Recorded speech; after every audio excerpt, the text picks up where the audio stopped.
Tu es infirmière et tu sens que la prévention prend de plus en plus de place dans ton métier et surtout dans tes envies professionnelles, mais tu ne sais pas vraiment par où commencer.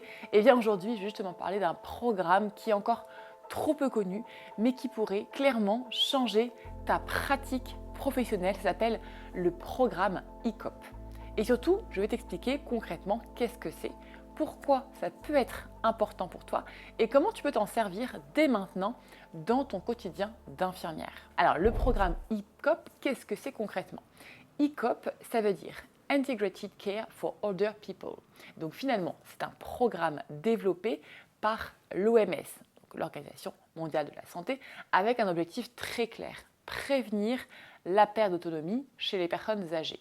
Et ça, c'est hyper important parce qu'aujourd'hui, on ne veut pas simplement soigner les personnes, on veut aussi souvent anticiper, prévenir et agir en amont. Donc le principe ICOP, c'est simple, c'est repérer très tôt les premiers signes de fragilité. L'objectif, c'est de repérer au plus tôt pour mettre en place des actions qui vont être adaptées avant que ça s'aggrave.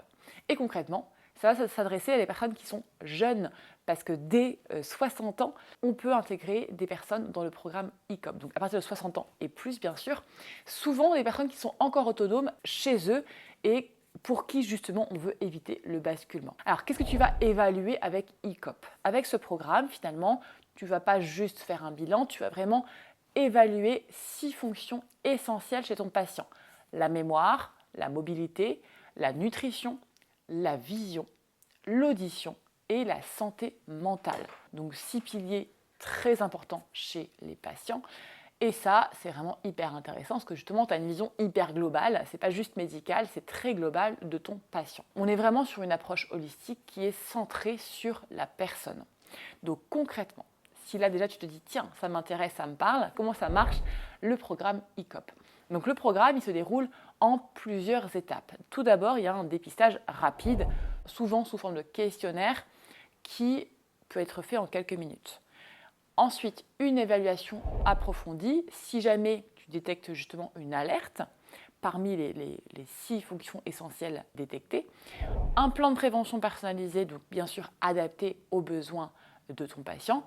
Et ensuite, un suivi régulier pour ajuster tout ça dans le temps. Ce que j'adore là-dedans, c'est que c'est structuré, mais ça reste concret, applicable sur le terrain et surtout personnalisable pour chacun des patients. Donc c'est quoi le rôle d'une infirmière dans un programme ICOP? Donc clairement, là on est vraiment au cœur du sujet.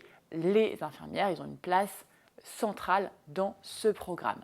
Pourquoi? Parce que bien sûr, on est souvent les professionnels de la santé les plus proches du patient, celles qui voient également les premiers changements, les petits signes qui ne trompent pas, de manque d'autonomie, de perte de capacité, etc. On a bien sûr des compétences pour observer, pour évaluer, pour accompagner et aussi pour coordonner tous les acteurs autour du patient. ICOP, ça vient structurer tout ça. Ça vient structurer toute la prise en charge et franchement, c'est typiquement le genre d'outil qui valorise aussi notre rôle et notre expertise. Si tu es infirmière, il faut que tu comprennes un truc, la prévention, c'est vraiment l'avenir de notre métier, mais ça, je pense que tu le savais déjà. Avec le vieillissement de la population, ce type de programme va prendre de plus en plus de place. Le vieillissement de la population et également le vrai sujet de relais ville-hôpital, la ville qui prend aussi le relais, qui décharge les hôpitaux. Toi, tu peux développer des nouvelles compétences, tu peux élargir ton champ d'action, tu peux donner encore plus de sens à ta pratique et même, dans certains cas, ouvrir des opportunités professionnelles différentes. Si tu ne connaissais pas ICOP, j'espère vraiment que cette vidéo t'a éclairé parce que clairement, c'est un outil qui est puissant pour faire évoluer notre rôle infirmière de prévention vers plus d'accompagnement et plus d'impact chez les personnes âgées. On n'est pas salarié de ICOP, mais on rejoint un programme et on adhère à une structuration pour notre patient. Je t'invite à aller voir sur le site internet ICOP pour découvrir tout ce que ça regroupe. Il y a des vidéos qui sont très bien faites sur le sujet. N'hésite pas également à me dire en commentaire si tu connaissais déjà ce sujet ou si tu découvres complètement ICOP aujourd'hui. Et je t'invite à aller voir sur ma chaîne d'autres vidéos d'évolution de carrière après infirmière. À très vite.